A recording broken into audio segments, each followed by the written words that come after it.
Welcome back. You tuned into Inspired Afternoons with me, Mariam Mia. And now I'm so pleased. I'm going to be speaking to one of our elders, our struggle heroes, veterans, somebody who the family actually devoted their life so that we can enjoy this constitutional democracy and all the civil liberties that we enjoy today. And that is brother Mohamed Timol, and he's the brother of the late Ahmed Timol. So, Assalamu alaikum wa rahmatullahi wa barakatuh. Welcome, Uncle Mohamed Timol, to Salam Media here or in Inspired Afternoons. Wa alaikum salam. I'm just going to read a forward here that's on the book, The Murder of Ahmed Timol, and this was written by your nephew Imtiaz Kaji, and he had a long struggle to get the inquest reopened. And it says here on the forward of the book, Imtiaz reminds us in this book that his uncle Ahmed Timol gave the best of himself for our liberation.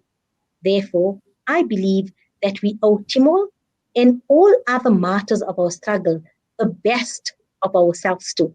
It is now up to us to realize the society that his uncle died for, one that's anchored on justice, love, and equality. Aluta, which means continuity. And this foreword was written by Lokiano Nklata, son of Ford Nklata and author of My Father Died for This. So with that, I'd like to formally welcome you, Uncle Mohammed, and just to speak about, and that's what I want to focus on today, is as time is going by, I think, and the generations have forgotten the sacrifices and the struggles that numerous South Africans across the cultural and religious landscape that endured to ensure that we have a constitutional democracy in the apartheid, a country where everybody is equal.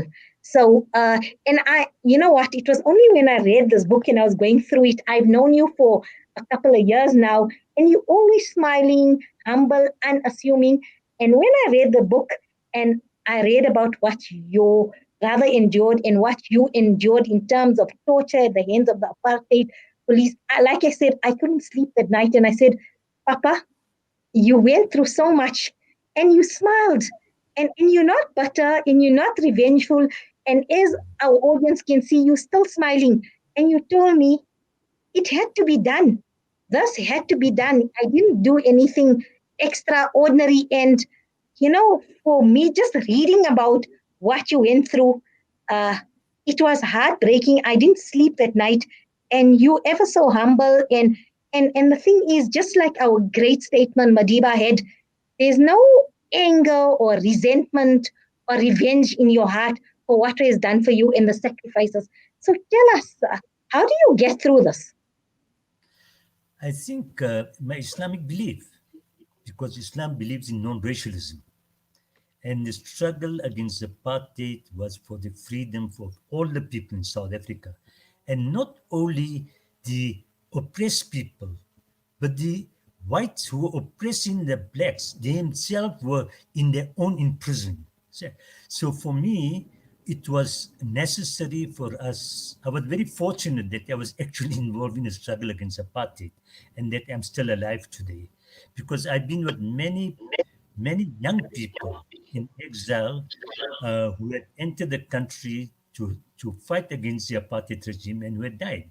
So I consider myself to be very fortunate. I'm not bitter at all. I think we are fortunate to have this constitutional democracy with all its problems. But I can tell you there was a time that we thought that we'll never return home because we were up against a very formidable enemy. And those who are who were born long before 1994 will realize that the enemy was actually the apartheid regime was actually a very strong regime. But you always believe that one day they will have to sit down with the liberation movement, the African National Congress, in order to arrive at a negotiated settlement. So we are not bitter. In fact, I just like to quote from what Ahmed Kasrada once said. He said, 27th April 1994, it, it did not only free, it did not restore it restored the dignity of the oppressed people, but for the first time in over 400 years, that the white people living in the southern tip of Africa were also free. They were no longer the oppressor after once April 27 and the democratic election took place. I haven't thought of it this way, that they were also free from that bondage of being that oppressors and having that oppressor mindset, because, like you say, it perpetuates. A small child born as an Afrikaner doesn't know any better. It's institutionalized, it's inculcated in them that we are superior. These non-whites, they are inferior to you, they need to be treated that. So, like you say, all habits are learned. And this young Afrikaner, and many a time when you speak to Afrikaans speaking people, initially they grow up playing with the farm laborers' children until about 5, 6, 7 years old. And they like brothers, they eat together, they sleep together, they go, and suddenly they need to toughen up. And then they are told, no, you are better than this person. You played for them, but now the real world starts. This is what. So, like you say, the oppressors were liberated as well. And I didn't think of it until you're saying it now. For the first time. That's true. There's also an anecdote about Bram Fischer, the Afrikaner who decided at certain stage of his life that he's going to side with the oppressed people. He was a renowned advocate, a senior counsel, a Queen's Counsel actually, right? In his biography, he says that when he was growing up on a farm in the Free State, he played with the children of the staff there, of the farm workers there, and there was absolutely no problem at all. I mean, they got on together very well. But once he started schooling, and then he went to university, he then realized that he's forgotten that he's forgotten about his roots because of the discrimination at the university against the African people. Right. So he came across from the farm, he came into the city and he sees racial discrimination at first hand. Therefore, at some point of his life, he said, I grew when I was small. I had no problems playing with the children of the black workers on the farm. So there is something wrong with our society. And he decided to side with the oppressed people. And the rest is history. He was arrested, he was imprisoned for life, and he died of cancer at the age of 69. So, Papa, your family, Brother Mohammed, you were born in Brighton.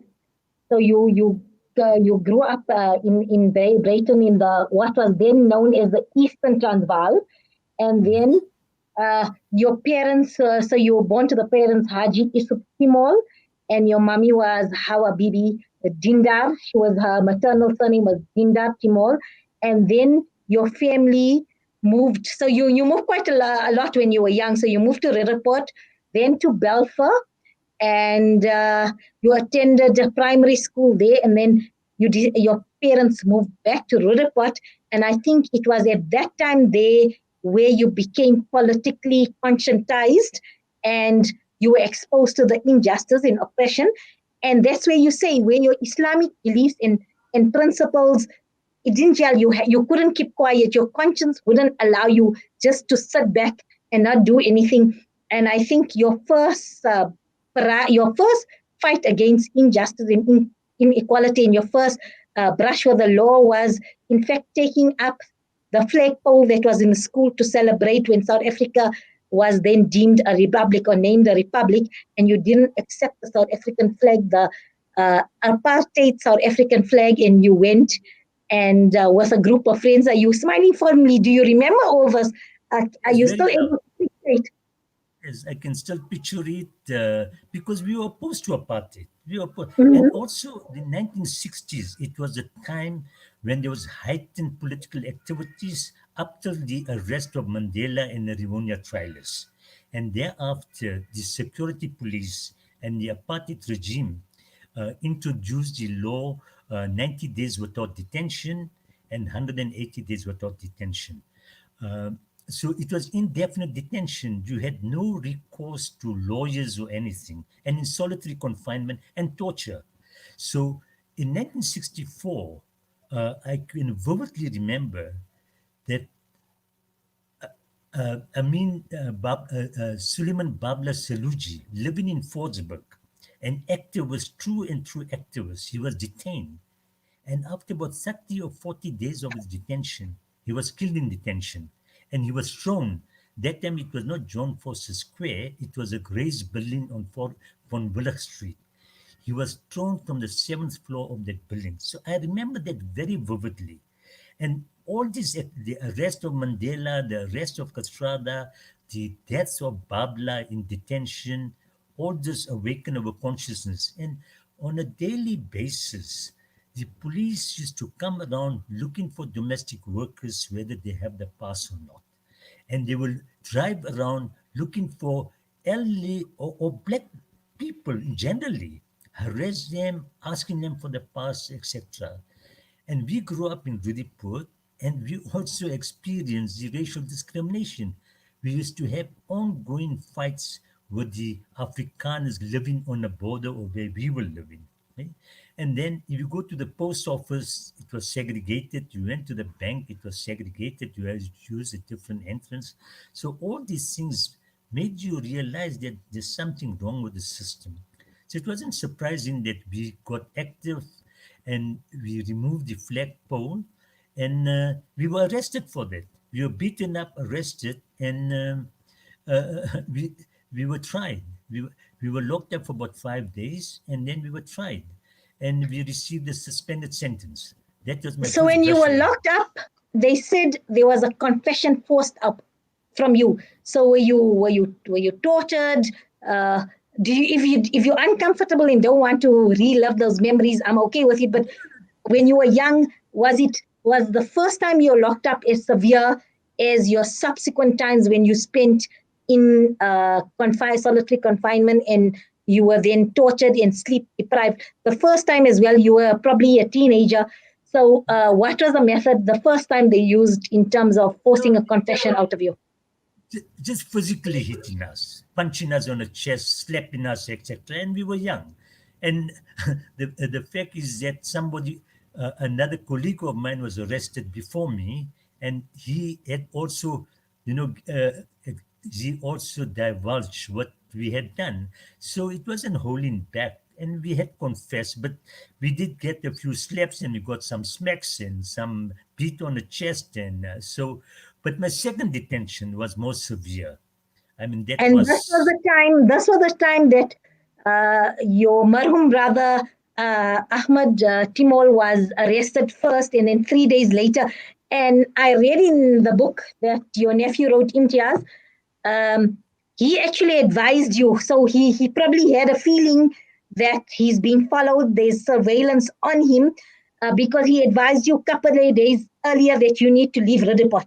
And he told you, please leave Ridderport. And it was upon his counsel and advice that you actually landed up in Durban that he told you. And then he was arrested that Friday night, early hours, Saturday morning, Friday night.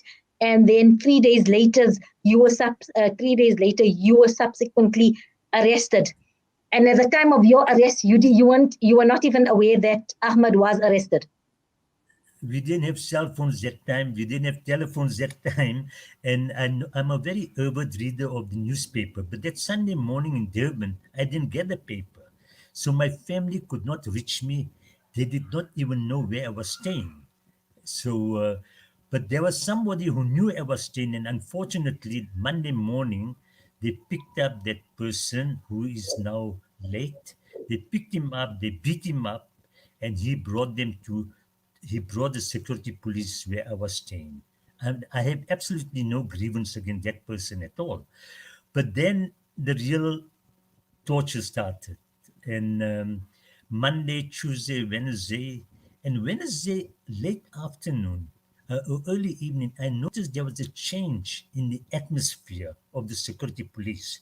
Now, you know, I'm I'm a very small bird guy, and you got these guys, white Afrikaners in the main, burly, rugby, the rugby physiques.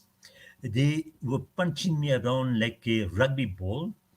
They made me stand for hours on ends on a golden chair. That's an imaginary chair. And it continued for 3 days. Uh, and on that Wednesday evening, all of a sudden the atmosphere changed and they took me back to the police station where I was locked up. And on a Thursday morning, they came to me again and they said, well, I'm not going to talk. I will remain. I will, if, if I'm not going to confess, uh, I will remain in that cell as long as necessary. What But do they want you to confess? Who your superiors are, where you're getting orders from? Because at that time, you were receiving orders from London as well, from the brothers Aziz and Isupad as but well. I was only back 3 weeks. I was only back Yes. 3 weeks from the UK. They wanted to know each and every movement of mine in the 3 weeks. And I had to mention the names of innocent people that I visited. I visited my uncle, and they corroborated all that information. In that, the people in the 3 weeks I was there, all the people that I met, I visited, etc. They corroborated that information. But coming back to that Thursday evening, two security policemen came to the cell to inform me, we have bad news for you. Your brother is dead. I wasn't prepared to accept it. And I asked them, how did it happen? They said, we don't know. We're still waiting for information from Pretoria. I only got to know after my release, after 141 days, what actually happened. But after I was informed about that, the following morning, it was a Friday morning, I was taken back to the security police offices. And as we're driving, there was a newspaper posted. You know these posters that are put on the On the lampposts? flagpoles, yes. Death plunge, Foster speaks. Death plunge, Foster speaks. Foster was the leader of South Africa, right? The Prime Minister of South Africa. And when I was taken to the building, I went into the lift. There was an Indian security police with me in the lift, and he extended his condolences. Now I was confused. It took me time to realize that Ahmed was actually killed in detention. But I had to be brave, and I managed to survive, and I became more stronger after I was released after 141 days. And out of that 141 days, at least 130 days were completely in solitary confinement. That is, you were only out for about 30 minutes from your cell to have a shower or a bath and to wash your clothes. Right? But the rest of the time, with the lights on in the cell, you had absolutely no reading material or anything. But at the later stage, I asked for the Quran and they gave me the Quran in English. And after I read that, I asked for the Bible. They gave me the Bible. And after that, I asked for the Bhagavad Gita because they would give no other reading material. But it was a period of reflection as well of myself. And I became more determined to continue the struggle against apartheid at any point that I will come out. And I was released So, after 150 so days. instead of breaking you, your resolve became much more stronger. You found inner strength, alhamdulillah, through the mercy of Allah. And so it actually failed because they have thought that the second detention, solitary confinement, the death of the tragic death of your brother will finish you, weaken you, that you come back and live a normal life, obedient life, follow the unjust rules, and just fade away. But little did they realize everything made you more determined, ever more determined to actually fight against the oppressive apartheid regime. So your resolve got stronger. And that's what I think that's true for many, many activists. The detention had an adverse effect for them. And even all the prisoners on Robben Island or wherever they may be, while they were there, the determination was stronger than ever. Am I correct in my assumption amongst all the comrades and colleagues? Exactly. I think in the main, the whole attempt by the security police and the regime was to instill that fear in you, that you will never again participate in any activity against the state. And I think many people, many of my comrades really resolved that they will continue the struggle. There was a Muslim comrade who in 1963-64, he was sentenced to 14 years imprisonment. His name was Ibrahim Ismail Ibrahim. When he came out of from prison, he continued the struggle against. He went into exile, and in 1986, he was kidnapped from Swaziland, and he then received a 20-year prison sentence.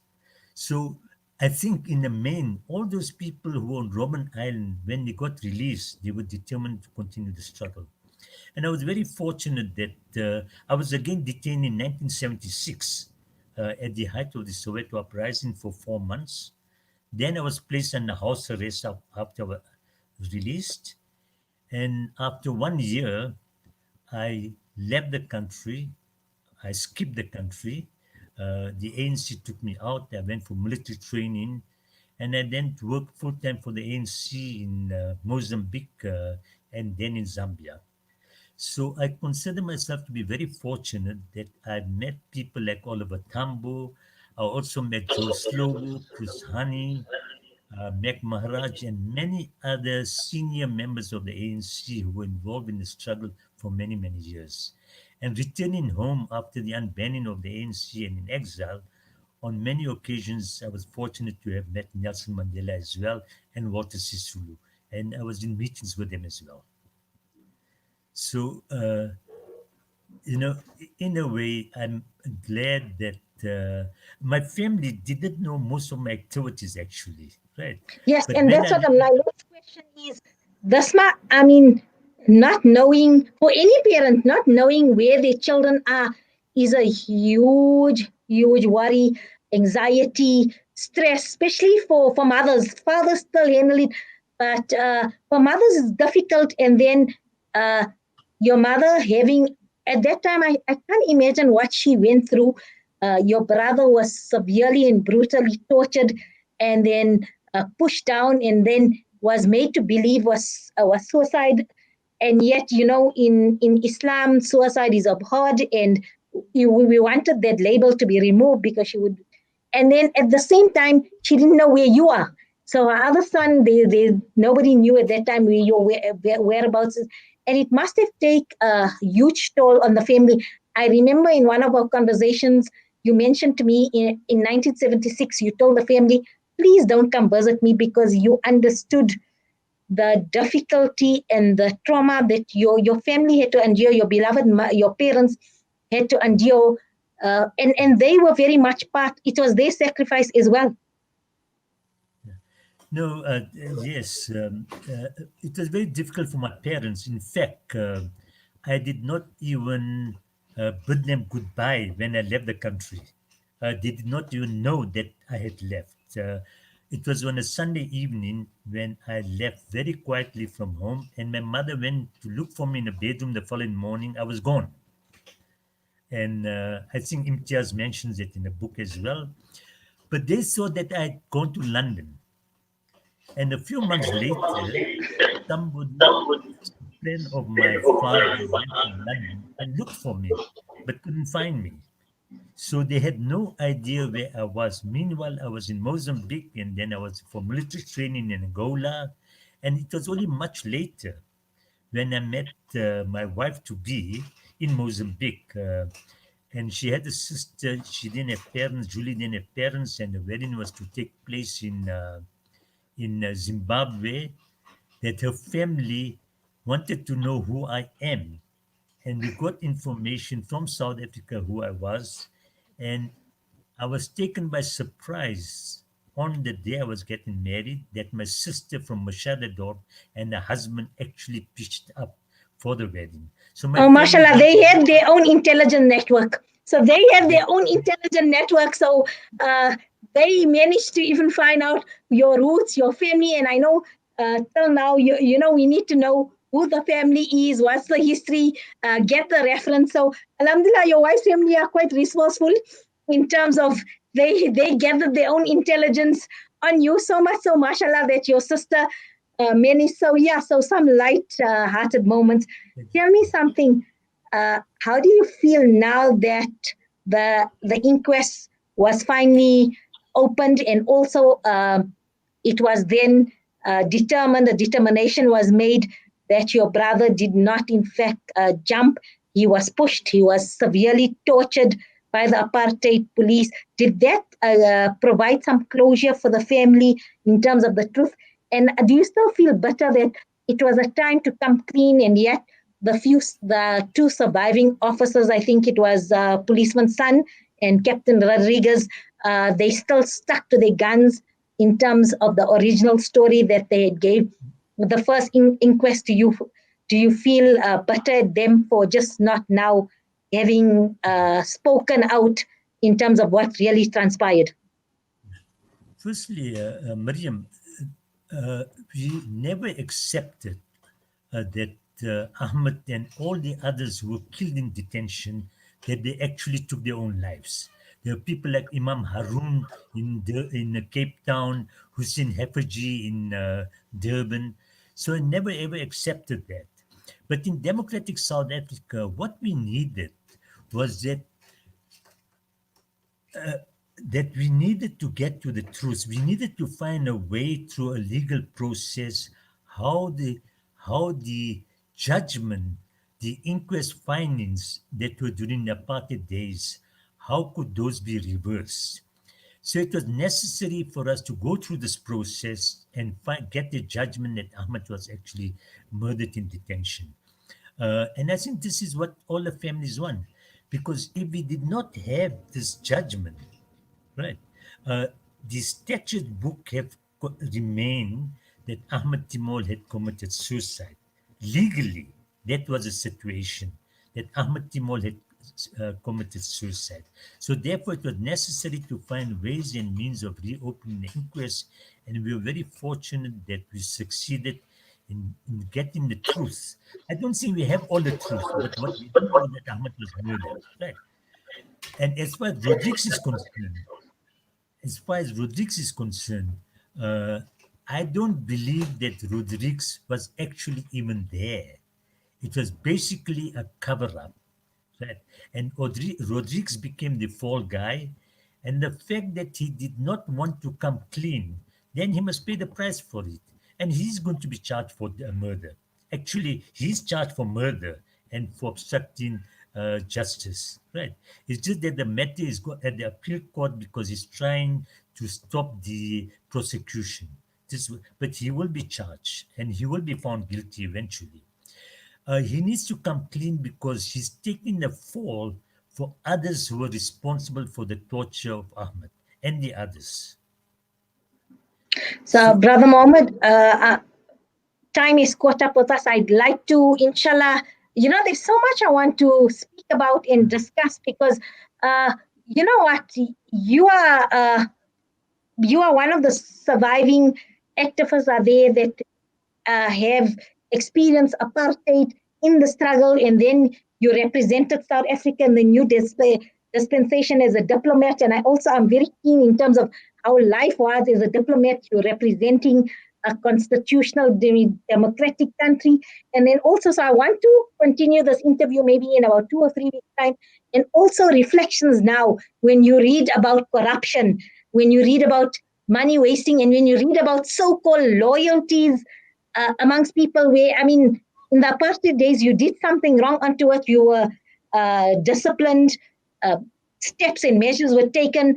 It was about the reparation, not about the money. And today, now, when we see every avenue they're squandering, COVID-19 came, opportunity for squandering. So also your feelings like this, do you feel let down by your own comrades and colleagues and the ANC of now, what you fought for, it's all being sold so cheaply off just for money and for contracts, and that's I'd like to tackle that, inshallah, because I've got Mohammed Faisal Lambat, and he feels strongly. He's saying at that time we weren't white enough. Now we aren't black enough.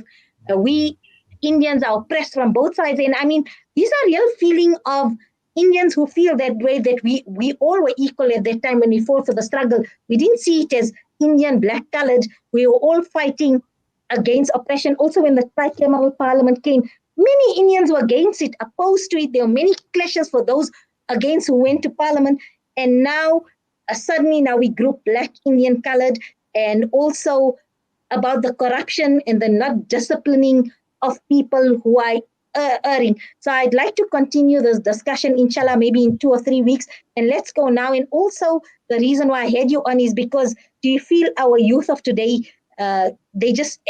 do they acknowledge the struggle we went to? Are we not becoming vocal enough when we see things are not right to protect this constitution? Because it's up to us now to protect and maintain our constitutional democracy. And what we do now is going to determine where South Africa is going to head in the future.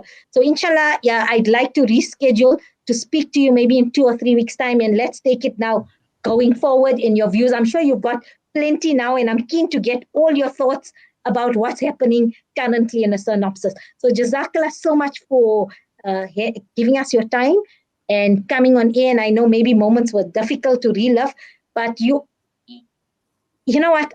Allah's given you that unique quality that you throughout this, you managed to smile, and may Allah keep you smiling. Jazakallah so much, Brother Mohammed. Jazakallah, Mariam. Okay, that was Brother Mohamed Timol, and yes, I'd like a follow-up on this discussion because I have a lot more to ask Brother Mohammed, who was in the throes of the struggle, both in South Africa, worked abroad in the ANC networks there as well, came back, was then elected a diplomat, so represented South Africa in his capacity as a diplomat. And then what's happening now? How are his views on that? So Brother Mohammed Faisal Lambat, we are going to discuss this issue the next time we have Mohamed Timol on air. We're going to take a short break, and then we're going to be discussing depression with social worker Sally Baker.